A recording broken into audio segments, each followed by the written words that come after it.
Grav CMS Part 2. Create your first real page. Fast, clean, and organized. At the time of publishing, Grav just released version 2.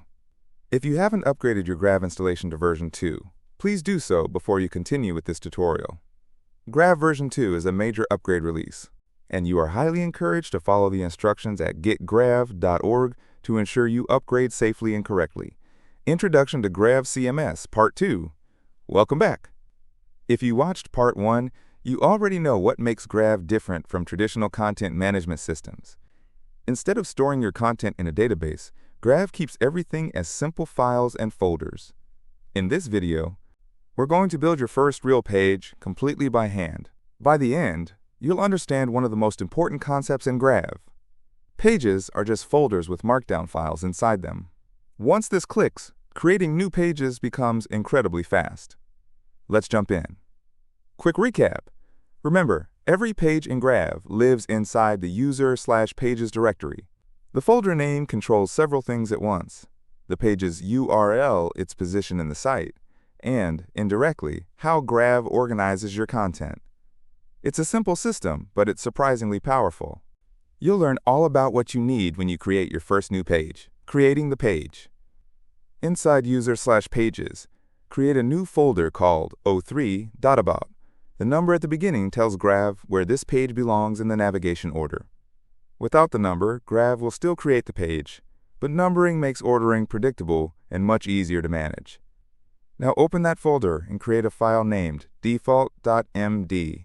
This file name is important. Most Grav themes expect the default page template to use default.md, so sticking with this convention avoids unnecessary confusion. Inside the file, add this content. Make 3 dashes in a row. That's the same as the minus sign for subtraction.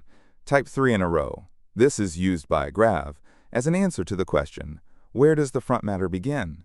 After you make the 3 dashes, or the horizontal line as it would be in Markdown, you place the following exactly according to the format, with key value pair separated by a colon.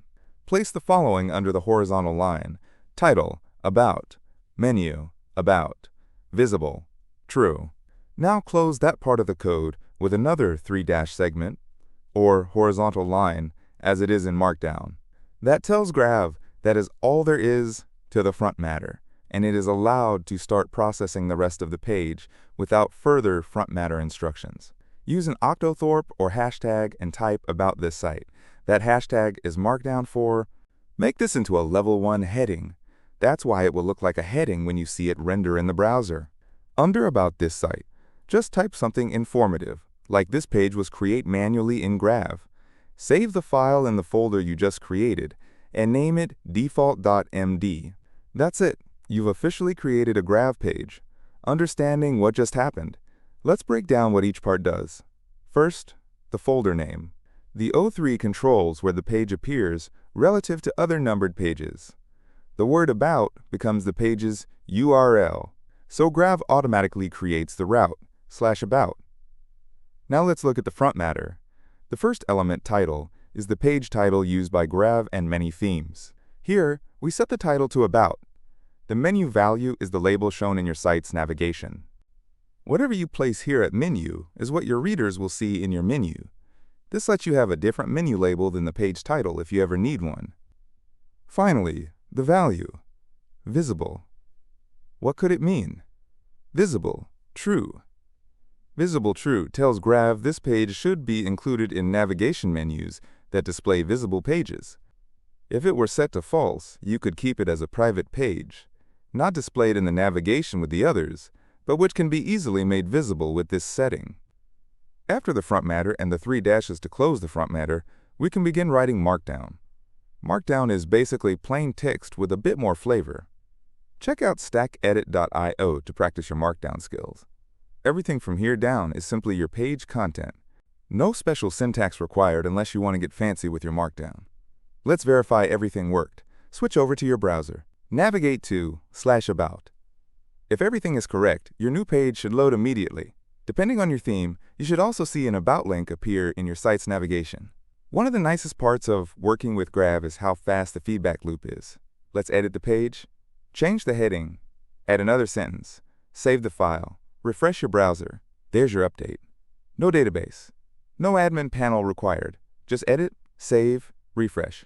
It's a workflow many developers end up loving because it's incredibly quick. Common beginner mistakes. Now let's avoid some of the mistakes almost everyone makes when learning Grav. The first is using the wrong file name. Many CMS platforms use index.md, but in Grav, your standard page should usually be called default.md. If the file name doesn't match the template Grav expects, the page may not render correctly. The second mistake is forgetting the 3 dashes that surround the front matter. Those opening and closing separators tell Grav where the configuration ends and the markdown content begins. Without them, Grav treats everything as plain text. Another common issue is using spaces or special characters in folder names. Instead of something like O3, my About page used something simple like o3.about or o3.aboutus. Clean folder names create clean URLs. Finally, if changes don't appear immediately, don't panic. Sometimes Grav's cache needs to be cleared. Caching makes Grav extremely fast, but occasionally you'll need to clear it after structural changes or template updates. Mini enhancement, page local images. Let's add something a little more interesting. Inside the same page folder, place an image named team.jpg. Now reference it directly in your Markdown. To show the image, you place an exclamation point in front of an otherwise regular URL link. So the syntax is exclamation point, left square bracket, your text, right square bracket, left parentheses, the actual URL target, right parentheses, and that's it. Really simple once you get used to it. Refresh the page. The image appears automatically. This is one of Grav's best features. Every page can keep its own images, downloads, PDFs, and other assets right beside its content. Everything stays organized without hunting through a giant uploads folder. Wrap up, and that's really the core Grav workflow. Create a folder. Create a default.md file. Add your front matter. Write your content. That's it. Once you understand that pages are simply folders containing Markdown, the rest of Grav starts making much more sense.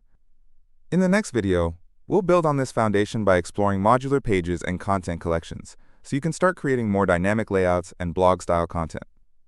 If this tutorial helped you, consider liking the video and subscribing so you don't miss the rest of the series. Thanks for watching, and I'll see you in part 3.